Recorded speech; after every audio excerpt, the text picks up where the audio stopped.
Now, I'm sure many people saw this title and thought, I'm a gambling addict and that my opinion should be disregarded. If that's the case, fair enough. Because the main aspect of these games is to spend money and pull hot virtual characters on your account. And sure, that's good for some people, but I think for the majority of people, that's going to be considered lame or just irresponsible. Now, I've made a handful of videos talking about aspects of gacha games, especially popular ones, and just sharing my thoughts on the good and bad of them.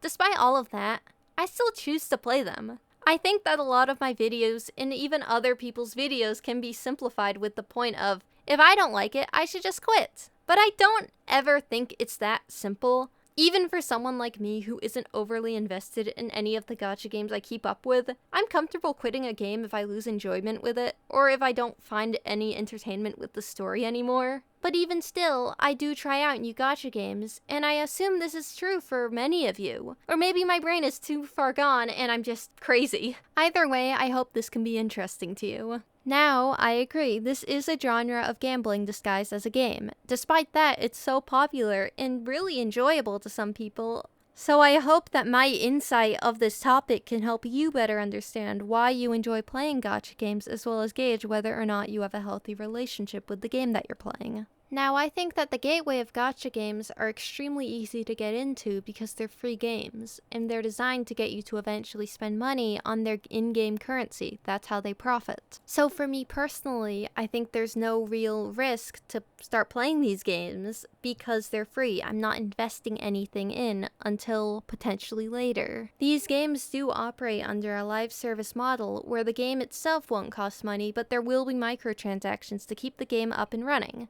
What that means for us, the players, is that we don't really have to buy anything to start playing the game. We don't have to really get a product. We can just try it, and there won't be anything besides a couple hours of lost time, but we'd be able to tell whether or not we like the game. So for me, this gateway is really easy for me to enjoy playing these games because I'm not really investing anything into it.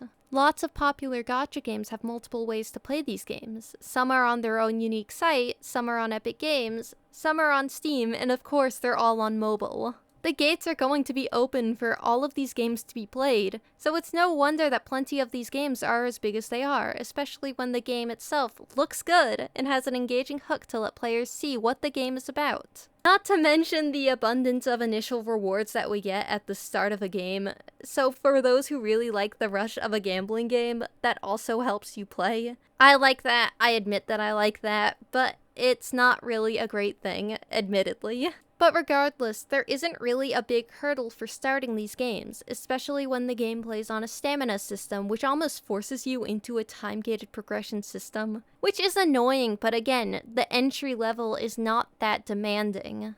And I also can see this gimmick turning people off from playing gacha games as a whole, and honestly fair, but at the same time, as an adult, not needing to play something for a long time is almost weirdly relieving for me.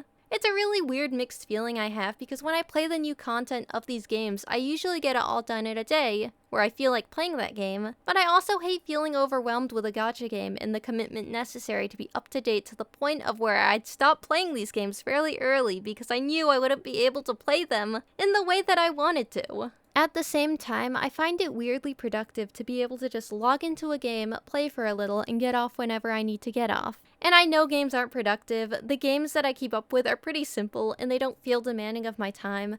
So maybe I'm the problem and my attention span is just making me not like playing games for more than a couple hours a day, without me needing to get up and take a break. But these games being so easily accessible makes me think that these gacha games can be more popular considering that other games are apparently growing more and more expensive. Thanks, Nintendo.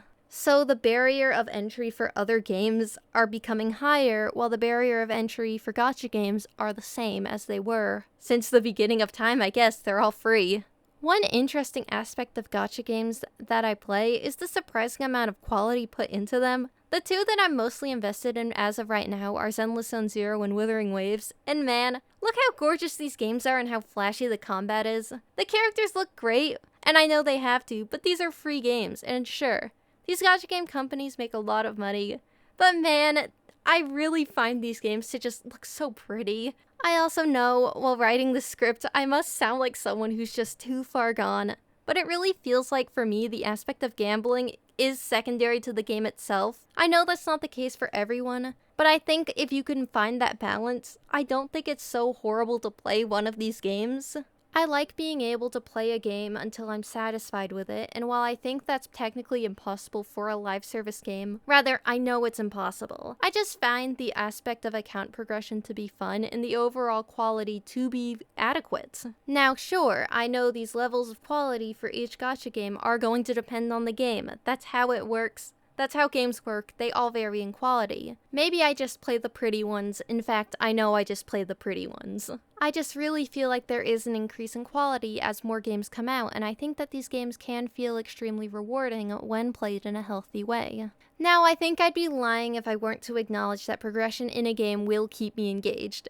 I have a love-hate relationship with games that require a lot of time put into them, because I'm always happy with the progression I make in a game.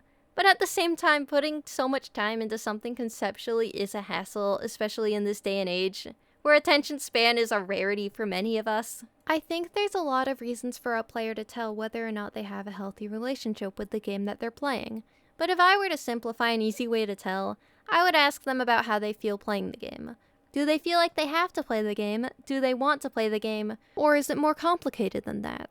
Do you feel comfortable taking breaks from playing this game? Will you feel FOMO or anxiety while playing these games? Or do you have no issues whatsoever with not playing the game that you like to play for periods of time? If you made it to the end of this video, I really appreciate it, and I thank you so much for that. I hope this video was able to provide some insight, and I'm definitely interested in reading feedback for this one, because half of me thinks the viewers are gonna think I'm completely gone and just living in gacha delusion, while the other half thinks that this might be a beneficial video for some people. And I don't know, it's an interesting one for me.